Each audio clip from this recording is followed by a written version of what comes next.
Say what I want like I'm Taylor. My kinda white like Taylor. Swear.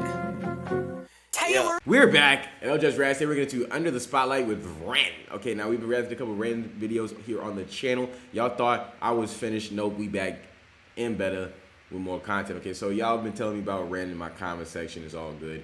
I don't get offense or take offense to all the hate stuff y'all may comment. Y'all don't really know me, it's all good. But here's what we're going to do today. We're going to get to know Ren. Okay, so we're going to see if Ren is really like that, the way that y'all say he's like that. And I can get to know him more as an artist, because that's really what we be doing, you know what I'm saying? I like to go about the music first and then figure out who the person is, see if the person is matching the music that they're projecting, you understand? So that's what we're going to get down dirty with. In case you know how we get down here at the Elajas React stage, I'm going to let you know, because I have no problem letting you know that, okay? Regardless of how much hate I might get in my comment section, it really doesn't bother me, because I'm going to always do what I got to do anyway.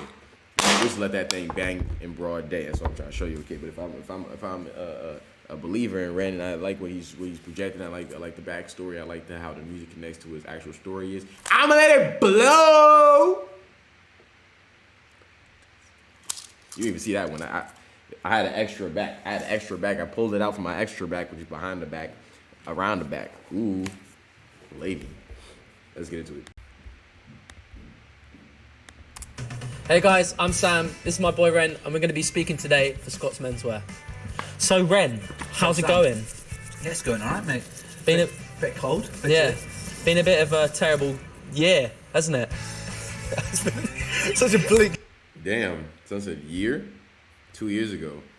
Hopefully it was earlier in the year, because damn, terrible year already? Damn, boy, like, well, 2 years ago.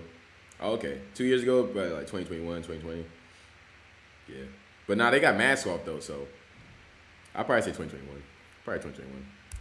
Start. It's so bad. But it's true though. You can't avoid it. You can't avoid it. It's the facts. Yeah, sorry for getting deep, but I mean that is the case. Yeah. We are in pandemic. Would you say that's like affected your, I don't know, like your musicianship at all? Has it affected your creativity? It's weird. I think we just all adapt, don't we? Like to what comes. So like, yeah, in the sense that we're not out busking all the time. Not busking with you. Not busking with the boys. I'm not playing shows. Like, what is a busking? Nah, I was nodding my head like I knew what he was talking about. I was like, nah, what are you talking about, buddy? Busking, the activity of playing music in the street or another public place for voluntary donations. Oh, okay, so that was like the thing where we the big push, where we answered the big push. I think I said the big push or culture vulture or something like that, because y'all got upset at that one. You know what I'm saying? Oops. But yeah, nah, I guess busking. Learned a new word today. Okay, busking. I love when I actually learn new things. Hopefully, I can retain that information though. But busking. Play outside for voluntary donations. Okay. we're not out busking all the time. Not busking with you. Not busking with the boys. I'm not playing shows. Like that is basically like the main thing that feeds you as a musician. But then you just have to change what you're doing. So I'm like writing a lot more at home, going to the studio a lot more. Yeah, it's just kind of like you just kind of take what it is. It's so weird how something as big as this gets normalized. It's made me like realize so much how we take for granted just being able to see somebody.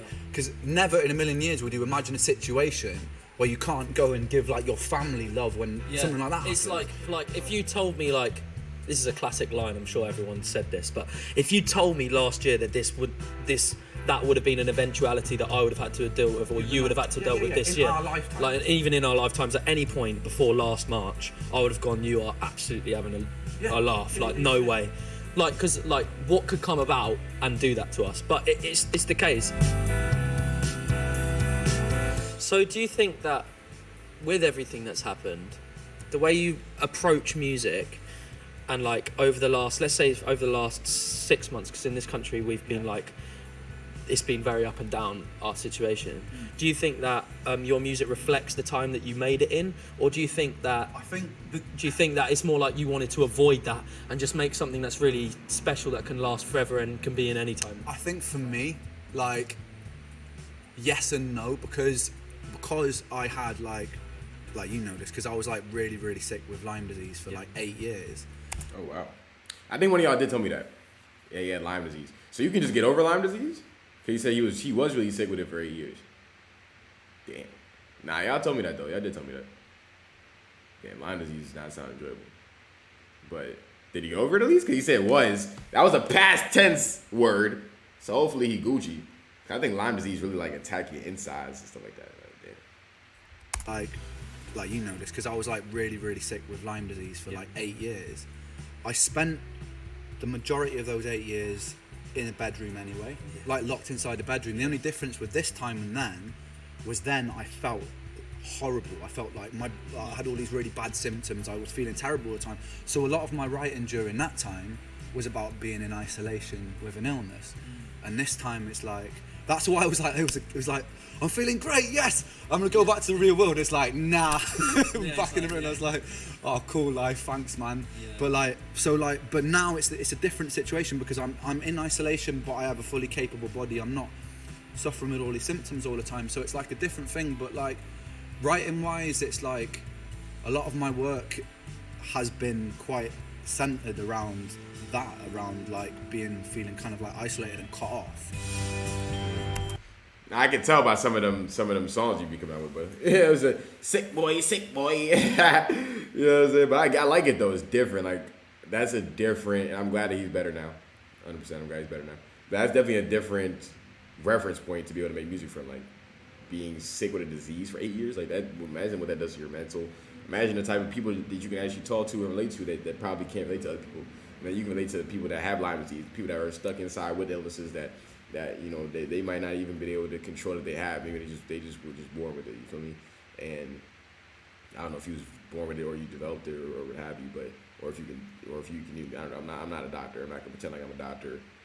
I'm just not gonna do that. But you know, shout out to him though for being fully capable to be you know, be able to move around again.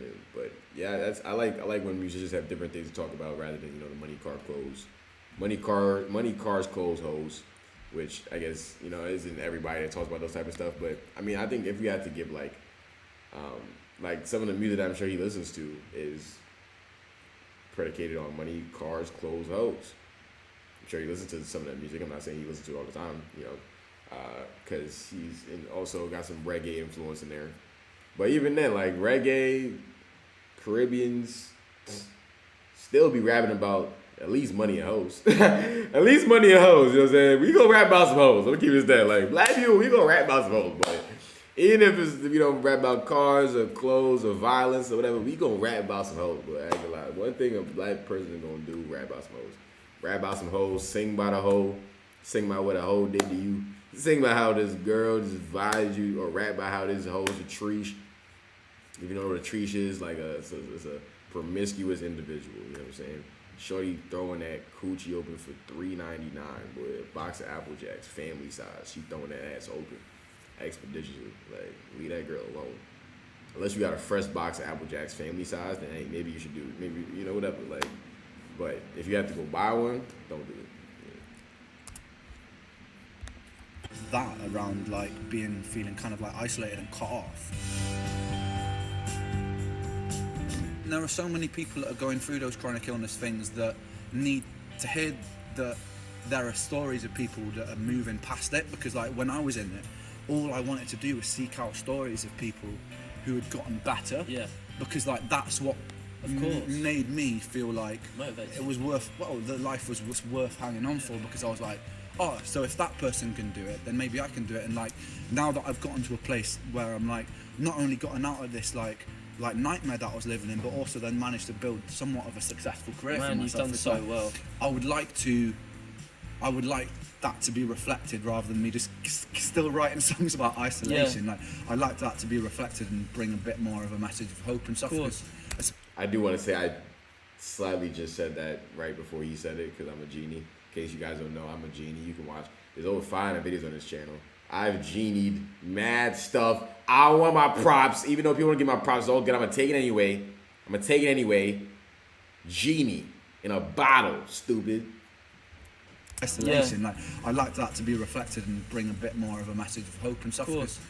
But yeah, like you're saying, like you don't have to be sick to listen to it and then relate to it. So like even at a time like at the moment, like mental health problems have well shot up for people who are just inside all the time. So I almost feel responsible for people who are listening to me to sort of give them something that's a little bit more hopeful than just like, I'm ready off about the situation, you know? Yeah, man. You gonna bleep the pissed off? Pissed off is a curse word?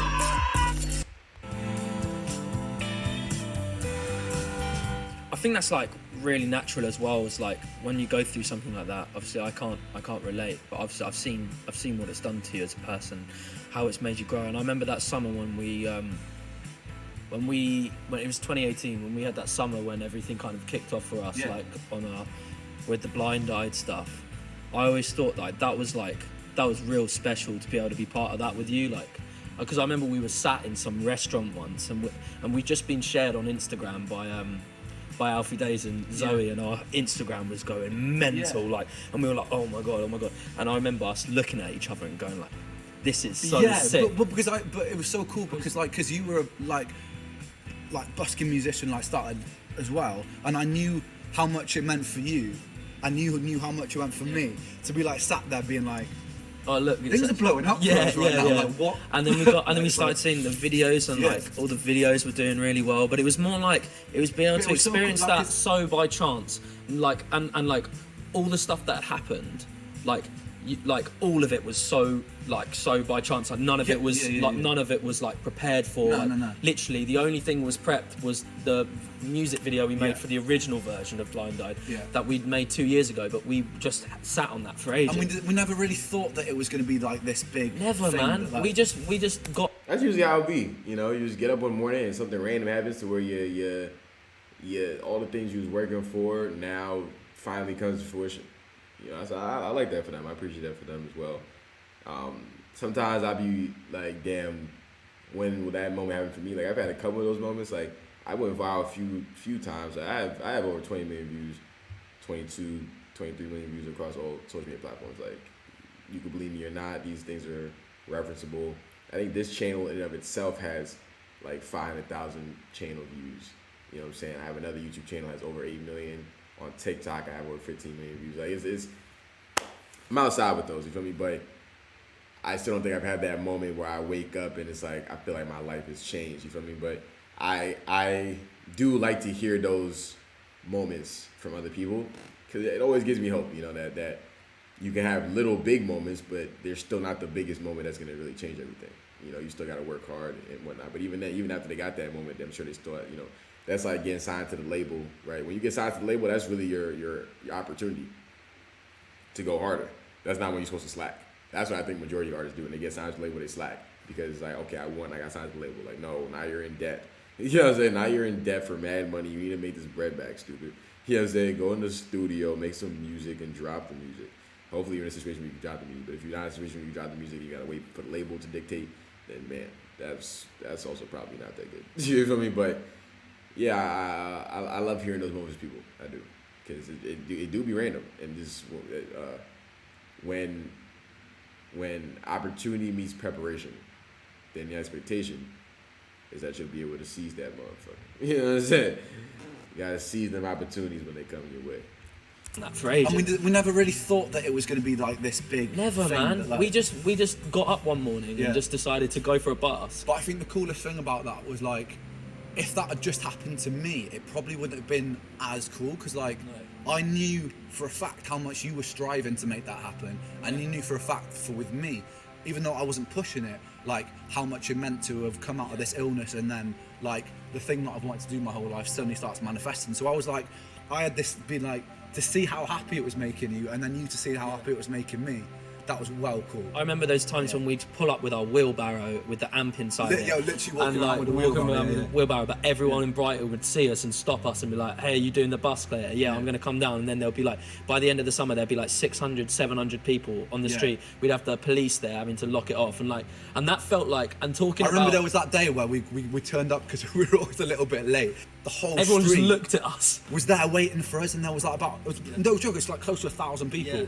Police on either side of it, and we were like, this is just from an Instagram story that we put like an hour ago. Yeah, and that's how powerful it became. And like I'll treasure that always, because I think that like experience, as you said, like experiencing that on our own would have been really like really cool. But like you wouldn't. It's nice to know that throughout my life, if I ever want to like kind of talk about that, I'd always have someone who literally understands it. Exactly.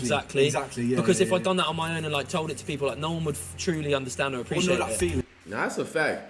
A lot of things that even they go through, or even things that I may go through, like you share with somebody, but it's not gonna mean much to them because they don't know what that feels like, what that experience really like what the attachment to that experience really means in the quality of that actual experience. So I mean, shout out to them for being able to share that moment, right?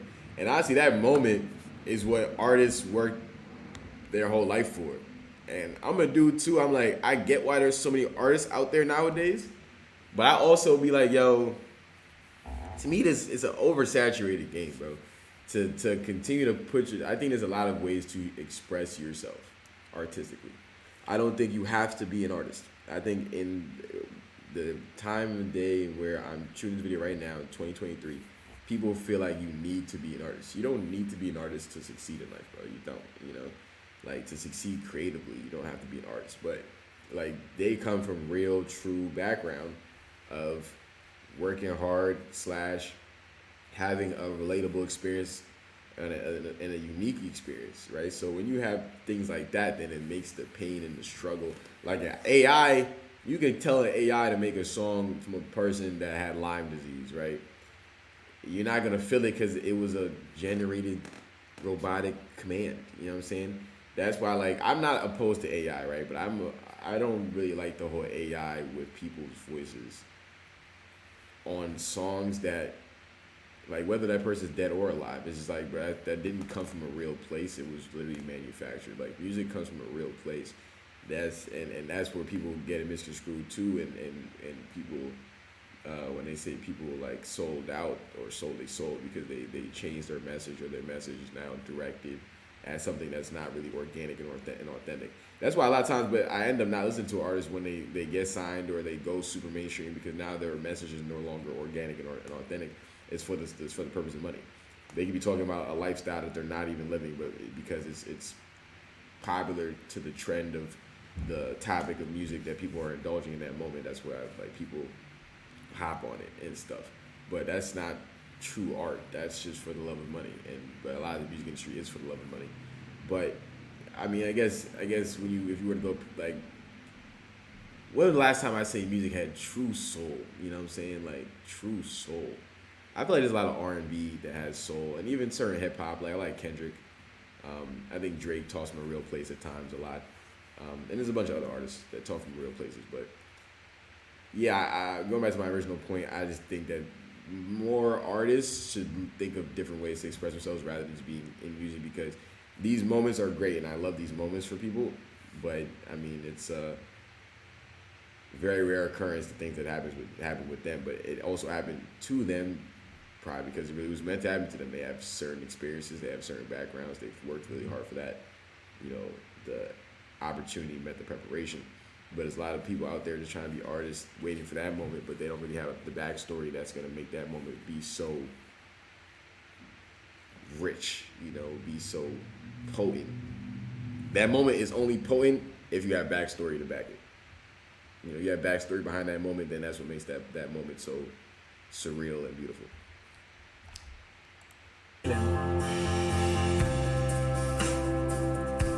The industry kind of, I feel like we helped like change things for young. I think a lot of people look at it. I've seen people cover Blind Eyed, like busking and stuff, like people actually covering that. Being a musician, sometimes it looks like a little bit unattainable because you've got all these, especially when you've got all these flashy music videos, fancy cars, like people in that has been like a standard of pop music for a while. So when you see just like a video of two kids out on the street looking a little bit scruffy with a guitar playing it, and then also being able to be successful online, like it makes all of a sudden makes it accessible. So if you're a kid from like, you know, me, like a broke kid growing up, you go, oh cool, I could just do that. All I need to do is grab a guitar, get out on the streets, and I can actually do that. Like, I don't have to have this big like flashy show. And I think that's why it went down really well, because there was no bells and whistles. That was it, man. Well, it's been really sick speaking to you, man. I really appreciated it. Thank you for having me. Yeah, cool. Yeah. Sweet. No, I definitely learned. I think they're both cool people. I think they're definitely cool people. That was Ren. No cap. Under the Spotlight with Ren. You know what I'm saying? School's interview.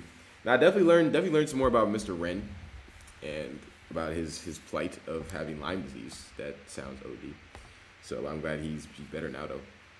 But excuse me, yeah, he's really gonna be a good representation of a person that went through an illness like that and is able to still be able to walk and stand and talk and have a successful career up to this point and have a fan base. And just as a inspiration of a person that he doesn't look like Sam Smith or Morgan Wallen or something like that. He doesn't seem like he has all these big production dollars behind him, but he has a fan base and he has people that tune into what he got going on because he's coming from a real place and relatable place to certain people, but he also just speaks with emotion and vigor, and his music is potent to whoever is potent to because it has something behind it. So shout out to him, and I definitely do think I learned more, and I watched another interview. You know what I'm saying? Subscribe to the channel and comment down below any other interviews of Ren that you want me to check out. I'll check them out. I'll tap in. Thanks for this. You already know how we get down here to Elajas React channel. I'm trying to get to 1,000 videos, so I'll react. I'm gonna react. You know what I'm saying? I'll react to things. You know what I'm saying? Comment down below. I'll react to things. Yeah, don't play with me. But yeah, I'm gonna do what I gotta do. For me, I'm gonna let it blow in broad day, stupid. I'm outside with those. I'm at your chest. Yeah. What you gonna do about it? Nothing. You know what I'm saying? But yeah, shout out to Rendo. Going crazy. Definitely if you have any other Ren songs or interviews when we got to, make sure you go ahead and do that. But definitely subscribe to the channel, turn on the post notification bell. So every time we drop a new damn video, make sure you smash that like button. Definitely. Follow Taylor Elajas on Instagram and Atmosphy, which is a foodie-based version of TikTok. You definitely got to tap in. I know you want to tap in. Do that. I'm trying to show you. You really should. Because it's going to show you restaurants to check out in your area, restaurants you can check out in the United States, things to do in the United States, things to do in your damn area. Make your life fun. Eat good food. Live uniquely. Eat uniquely. We outside with those. But, ladies and gentlemen, my name is Taylor Elajas, and you're watching Elajas Reacts. Big Reaper and I'm back for the killing. When I get on the track, say what I'm actually feeling. I'm a murder baby, you my next victim maybe.